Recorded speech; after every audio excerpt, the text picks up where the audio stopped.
Hello! I don't think anyone could deny that these are strange and challenging times indeed. So much so that I can't work from my normal studio. So, for the next few videos, I hope you'll forgive me not appearing all the way through.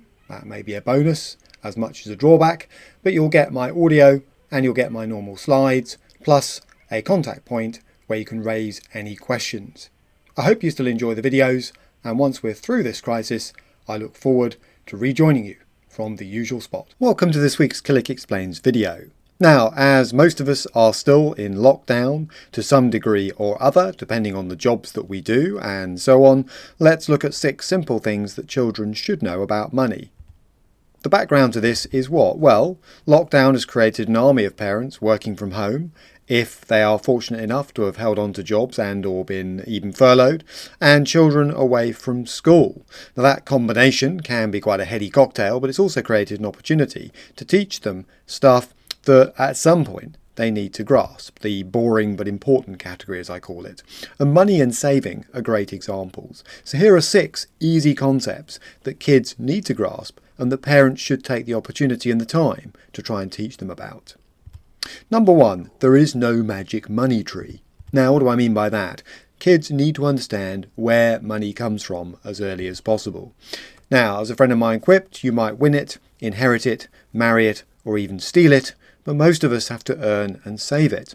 And therefore, easy point number 1, rather than disappearing up to the attic to work as I do, why not take the time to explain what mummy and daddy do all day, as my eldest puts it and asks quite frequently. Explain that having a job means you can generate money.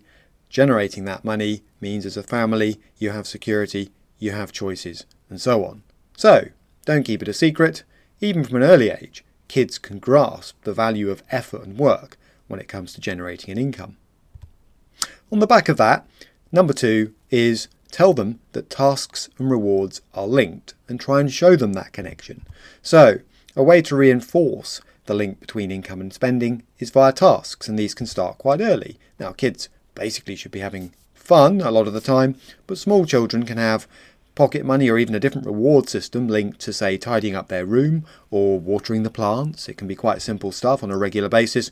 Older children, of course, can help with more or less anything, whether it's cleaning, washing the car, hoovering, and so on. So really important that children begin to see the link between income and spending as early as possible. And there are ways that you can demonstrate that link fairly painlessly on a regular systematic basis at home. Number 3 is what I call the cost of opportunity. Now, a lot of adults don't fully grasp this. It's really important that people try and grasp it as early as possible. And this is the idea that money is a finite resource, except that we're faced with massive choice. So here's the problem. Loads of things to choose from, whether that be toys, gadgets, holidays, experiences, and yet only so much money coming in every month. So children need to get the idea of opportunity cost. Now for young kids that might be the idea that they can't have Buzz Lightyear and Woody. Or they can't choose a movie off Amazon and watch Netflix. There's got to be some sort of choice. They can't just buy 10 movies on a whim because that's what they fancy. And this also helps them with the idea of delayed versus instant gratification. The idea that you might get something now, but that may come at the price of something else now and something later. And what I mean by something later is if you spend money now, you won't have it available in the future. Now, young kids may not care much about that, but it's really important to start teaching them about the consequences of not delaying gratification. And that brings me on to my next point, which is that saving can beat spending. Now, it's quite difficult to persuade children that that is in fact the case, so you need some sort of system, I would suggest. So it isn't always enough to just tell them that. We need to encourage the right behaviours. So one way of doing that is the obvious way. Only give them money systematically as pocket money or for special occasions or as achievements at school, for example. And grandparents and parents need to be in alignment on this so that the system works. And then to encourage saving rather than spending, as a parent or a grandparent, you can often match, say, every £1 saved rather than spent. And if there's more than one child in a family, get them to compete. You'll find that if you, for example, set up one of the simple online apps available to do this, you'll find them competing with each other, and you can also monitor it to save the most. Then, the next thing they need to pick up is the idea that money can make money. So part of the reason to save is you benefit from one of the only free lunches in the financial world, which is compounding, the ability to make interest on interest, if you like.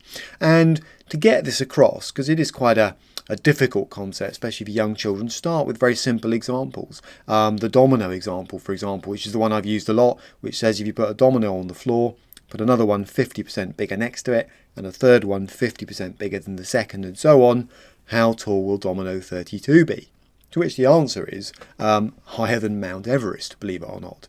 Or you can talk about putting a grain of rice on the first square on the chessboard, doubling it to 2 on square 2, then to 4 on square 3. By 64, you'll have more rice on the square than there is weight of gold currently known about on the planet. You get the idea. And then you need to ask them about, well, realistically, is 50% growth ever achievable? Probably not, certainly not for very long. So you can then introduce the idea of returns. What are more realistic levels of returns? What might you have to do to get them on the basis there are no free lunches around, i.e. take some risk? And that can lead with older children naturally into a conversation about the differences between cash, equities, for example, and so on.